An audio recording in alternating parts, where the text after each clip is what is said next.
Hi friends. അപ്പോൾ ഇന്ന് Saturday ആണ്. മോൾക്ക് ഇന്നൊരു സ്കോളർഷിപ്പിൻ്റെ എക്സാം ഉണ്ട്. അപ്പോൾ ഞങ്ങൾ അതിന് വേണ്ടി പോകാൻ റെഡിയായി ഇറങ്ങി. അപ്പോൾ ഒരാൾ ഞങ്ങളെ ആക്കാൻ വേണ്ടി വന്നിവിടെ നിൽപ്പുണ്ട്. ഇന്ന് സാറ്റർഡേ ആയതുകൊണ്ട് ക്ലാസ് ഇല്ലല്ലോ.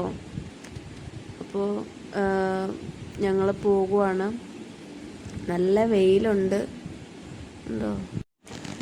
അവർക്ക് എക്സാം ടൈം 10 to 12 ആണ്. അപ്പോൾ ഉച്ചയ്ക്ക് ഷെറിൻ പോയി പിക്ക് ചെയ്യും.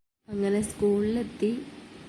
ഞങ്ങൾ മെയിൻ എൻട്രൻസിൽ കൂടിയല്ല കയറിയത്, അതിൻ്റെ സൈഡ് ഗേറ്റിൽ കൂടിയാണ് ഞങ്ങൾ കയറിയത്. 10 മണിക്കായതുകൊണ്ട് തന്നെ പിള്ളേരൊക്കെ വരുന്നതേ ഉള്ളൂ. ആരും ഒന്നും വന്നിട്ടൊന്നുമില്ല. അപ്പോൾ അവിടെ നിന്ന് എസ്സാന്നും പറഞ്ഞ് ആരോ വിളിക്കുന്നു. അത് നോക്കുക ആരാന്ന്. സ്കൂളിൽ തന്നെ അവിടെ ഒരു ബോർഡിങ് ഉണ്ട്. ആ ബോർഡിങ്ങിൽ ഇവളുടെ 2 ഫ്രണ്ട്സ് ഉണ്ട് അവിടെ. ആ ഫ്രണ്ട്സാണ് വിളിച്ചത്. അപ്പോൾ പോയി ഇന്ന് എന്താ സംസാരിക്കുവാണ്.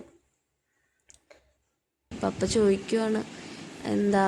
അപ്പം ഞാൻ പറഞ്ഞു അത് അവളുടെ ഒരു ഫ്രണ്ടാണ്, അവർ 2 പേര് ബോർഡിങ്ങിൽ താമസിക്കുന്നുണ്ട് എന്നിങ്ങനെ പറഞ്ഞു. അങ്ങനെ ഞങ്ങൾ അകത്തേക്ക്, സാധാരണ കണ്ടോ ഈ ഗേറ്റിൻ്റെ ഈ ഡോറിൻ്റെ അവിടെ വരെ നമുക്ക് പാരൻസിനൊക്കെ വരാൻ പറ്റുള്ളൂ. ഇവിടെ എപ്പോഴും ഒരു ആയ നിൽപ്പുണ്ടാവും. അങ്ങനെ അകത്തേക്ക് കയറി. അവിടെ ഒരു ബോർഡുണ്ട് കേട്ടോ.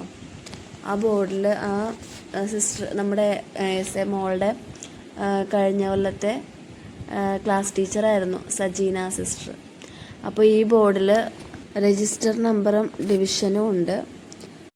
അങ്ങനെ സിസ്റ്ററിൻ്റെ കൂടെ നിന്നൊരു സെൽഫി എടുത്തു. അങ്ങനെ ഞാൻ ക്ലാസ്സിലേക്ക് പോയി. മോളെ കൊണ്ട് അവിടെ സീറ്റിലിരുത്തി, രജിസ്റ്റർ നമ്പറിൽ കൊണ്ട് ഇരുത്തി.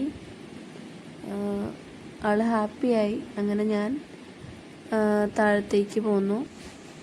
12 മണി വരെ ഉള്ളതുകൊണ്ട് പാരൻസൊക്കെ അധികം പേരും വിളിച്ചുകൊണ്ട് പോകാൻ നിൽക്കുന്നവരാണ്. അപ്പോൾ നമ്മുടെ ഒരു ഫ്രണ്ടിനെ കണ്ടു. അപ്പോൾ ഇന്നത്തെ വിശേഷം ഇത്രയേ ഉള്ളൂ. Tata, bye bye.